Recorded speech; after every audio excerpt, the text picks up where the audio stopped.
Working hard is the key to success. This might be the most powerful sentence in human history. It's printed on posters in kindergartens and screamed by motivational speakers in packed stadiums. It is tagged as #HustleHard under every glamorous Instagram post you scroll through. We worship effort as if it were a religion. We view early mornings and late nights as a supreme virtue. We treat busyness as a badge of honor. But let's pause for a second. Look out the window or look at the bank statements of the vast majority of society. If hard work were truly the universal key, why aren't the farmers who toil from dawn till dusk the wealthiest? Why aren't factory workers pulling 14-hour shifts or nurses working back-to-back nights the richest on the planet? Why is the world full of exhausted people struggling to survive, while others stumble into millions? Today, we're going to deconstruct an uncomfortable truth. Hard work is not the key. It is merely a small variable in a messy equation of luck, privilege, leverage, and timing. Welcome to an analysis of the most seductive lie of the century, hustle culture. Part 2. The psychology of the lie. Why do we cling to this belief in fairness so fiercely? Psychologists call this the just world hypothesis. Essentially, the human brain is a machine designed to find order in chaos. We are terrified by the thought that our lives could be ruined by a random, uncontrollable event. We hate the idea that someone succeeded simply because they were born at the right finish line. To reassure ourselves, we build a narrative. The world has rules. Work hard and you will be rewarded. We tell ourselves, if you fail, it's because you didn't try hard enough. This belief is dangerous because it leads to a definitive byproduct, moral superiority. When you succeed, you convince yourself it was 100% your own sweat and tears. You ignore the fact that you had a supportive family, a good education, or lucky timing. And when you see someone else fail, you don't look at the economy or systemic inequality. You simply shrug and say, they were just lazy. We romanticize suffering. We turn exhaustion into a moral ornament to show off. I haven't slept in 48 hours sounds like a manifesto of willpower, but it's actually a cry for help. It is the sound of a person caught in a system that is fundamentally broken. Part 3. Survivorship bias. Every time you feel discouraged, motivational videos remind you of the legends. They tell you Elon Musk slept on the factory floor, or Bill Gates dropped out to start a giant. They tell you, look, they did it, so you can too. This is survivorship bias. Think about the bombers returning from battle in World War II, riddled with bullet holes on their wings. The engineers wanted to reinforce those exact spots where the holes were visible. But mathematician Abraham Wald said, no, reinforce the areas with no bullet holes. The planes hit in the engines never made it back, there at the bottom of the ocean. The billionaires, you see, are the lucky planes that happened to make it home. Did they work hard? Yes, but millions of others worked just as hard and were shot down. Their planes were hit by sudden illness, a market crash, or just bad timing. Hard work is a necessary fuel, but it is not the engine or the map. If you pour fuel into a car with a broken engine, you aren't going anywhere. You're not achieving success, you're just wasting valuable resources. Part 4. The universe is not HR.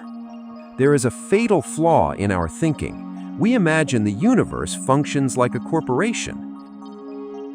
We think every hour of overtime is being recorded in a giant karma spreadsheet. We expect the CEO of the universe to promote us based on our total sweat equity. The reality is, the universe is indifferent and random. It has no concept of deserving in the way human beings understand it. Consider a researcher who fails to cure a disease simply because they ran out of funding.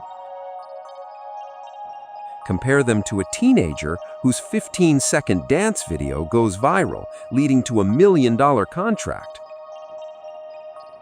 The universe does not step in to say, "Hey, that's not fair." It just functions. The modern economy doesn't pay for effort, it pays for value and scarcity. A miner works 100 times harder than a programmer, but their output isn't as scalable. The programmer's code can serve millions, while the miner extracts a finite amount per hour. The system exploits your belief in hard work to keep you on the hamster wheel. If you believe failure is entirely your own fault, you will never look up to ask, "Is this game rigged against me from the start?" Part 5. Leverage. Archimedes once said, "Give me a lever long enough and a fulcrum on which to place it, and I shall move the world." In modern economics, that fulcrum is leverage. This is the secret that the worshippers of hustle culture fail to grasp. Why is it that in the same 24 hours, one person earns $10 while another earns $10,000? The difference isn't the level of exhaustion, it's the leverage they apply. Let's look at the 4 primary types of leverage. First, labor. Labor is the oldest form. You hire others to work for you. However, this is the most difficult to manage because humans are complex and unpredictable. Second, capital. Money making money. If you have $1 billion, simply investing it safely yields a daily return that exceeds what most earn in a lifetime. This is the leverage of the elite. Third, code and media. This is the leverage of the new age. A YouTube video, a line of software code, or an ebook. You create them once, and they can serve millions while you sleep. Consider this. A barber can only cut the hair of perhaps 15 to 20 people a day. Their labor is finite. But a YouTuber creates a valuable video that can be watched by 10 million people. The YouTuber's physical effort might not be greater than the barber's, but their leverage is infinite. Effort without leverage is like trying to swim against a waterfall. You will get tired, exhausted even, but your position will barely change. Conversely, effort applied to the right lever creates a multiplier effect. Effort is just raw energy. Without a tool to amplify it, you will remain a cheap cog in someone else's machine.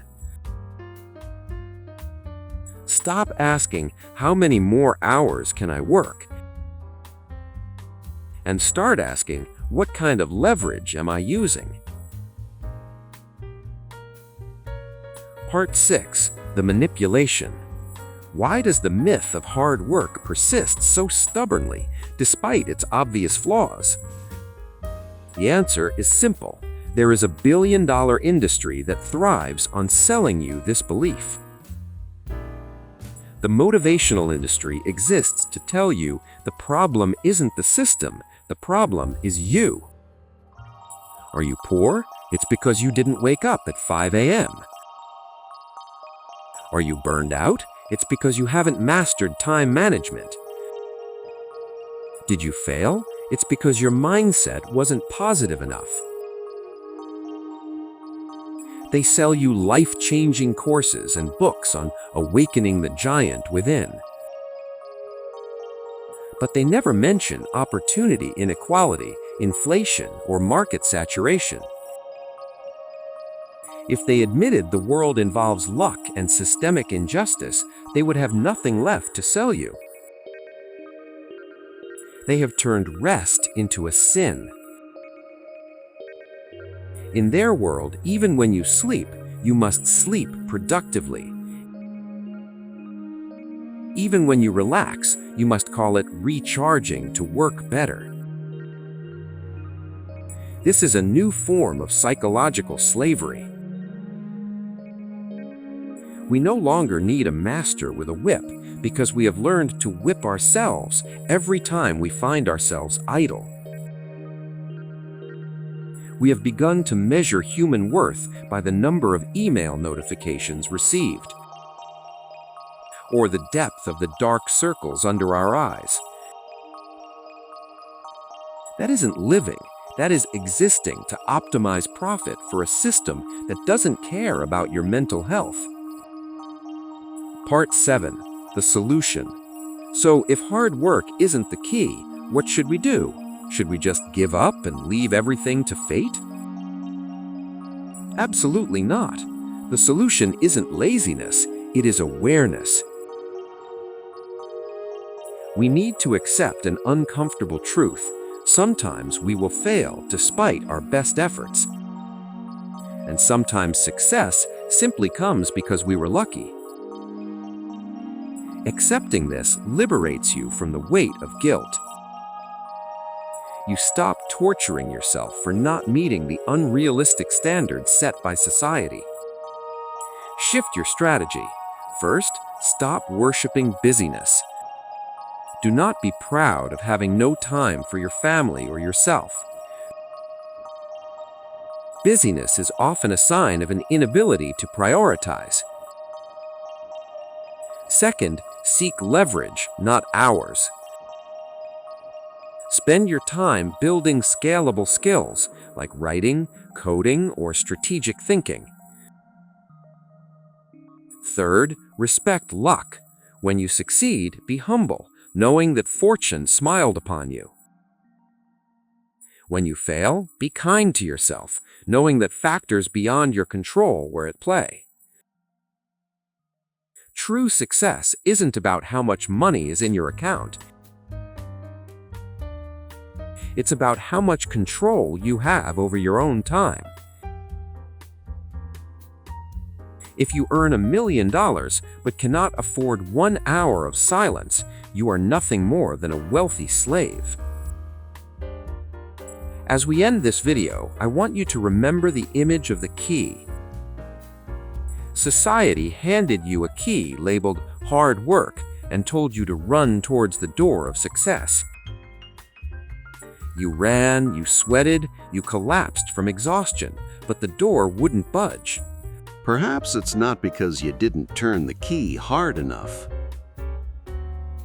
Perhaps it's because that door was never meant for that key. Or worse, the door was locked from the inside by a system that wants you to stay outside. Don't turn your life into a never-ending productivity test. You are a human being, not an algorithm in need of optimization. Effort is good, but effort must be accompanied by clarity. The next time someone tells you hard work is the only key, smile and ask them, who built this door? Who cast this key? And why are so many people like me still standing in the rain? Do your work, but live your life first. Are you working for success, or are you working for exhaustion?